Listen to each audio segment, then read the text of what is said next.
大家好，我是超子。炖鸡汤怎么做才会清澈透亮，而且没有腥味呢？到底是焯水还是直接炖？今天超子给大家分享一道营养好喝的椰子鸡汤，从选材、处理食材以及火候最详细讲解。看完视频以后，您再学不会，可以提着鸡来找我了。炖鸡汤首选1年左右没有搞过对象的小笨鸡。首先，第一点，鸡要新鲜，不能用冷冻的。先用刀把鸡脖子砍掉，从中间劈开，一分为2。为什么你炖的鸡汤总是有腥味呢？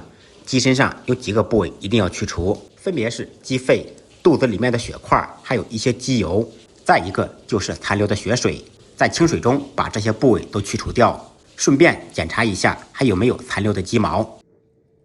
全部处理好以后，再用清水清洗一遍，彻底洗净。新鲜的鸡肉处理好以后，炖的时候就不用焯水了。如果焯水的话，就会失去很多的鲜味。洗净以后，把鸡肉砍成小块，先把鸡翅砍下来。鸡翅间藏有很多毒素，我们丢掉不要。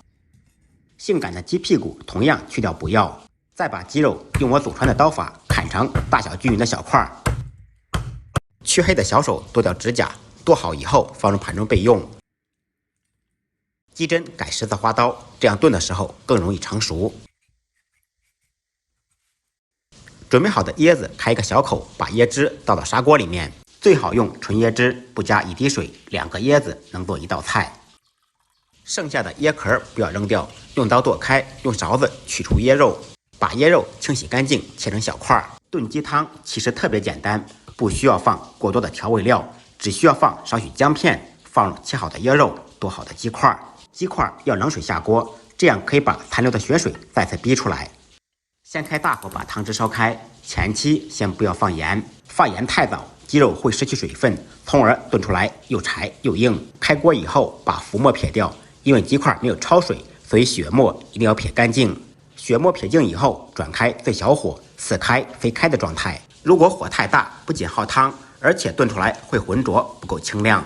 为了更加营养好喝，放入3颗大枣，盖上盖子，开最小火炖半个小时左右。利用这个时间，我们兑一个无敌料汁，准备1点沙姜末，4、5粒大蒜，趁其不备拍匀剁碎。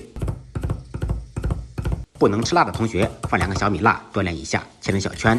切好以后全部放入碗中，放入半勺海鲜酱油。喜欢吃香菜的放1点葱末，喜欢吃葱花的放1点香菜，再挤入1点柠檬汁。蘸鞋底多好吃的无敌料汁就做好了。30分钟以后，先开盖子，椰香和鸡肉的香味扑鼻而来。这个时候，我们再放入1小勺盐调味，再放入10粒枸杞，开小火再炖10分钟，把鸡肉炖入味。就这样，一道清澈透亮、香味浓郁的椰子鸡汤就做好了。边喝肉边吃汤，营养美味又健康。学会的同学点赞、收藏、转发，动起手来做一下。不好喝，您提着鸡来找我。再忙再累，记得按时吃饭。下期视频见，拜拜。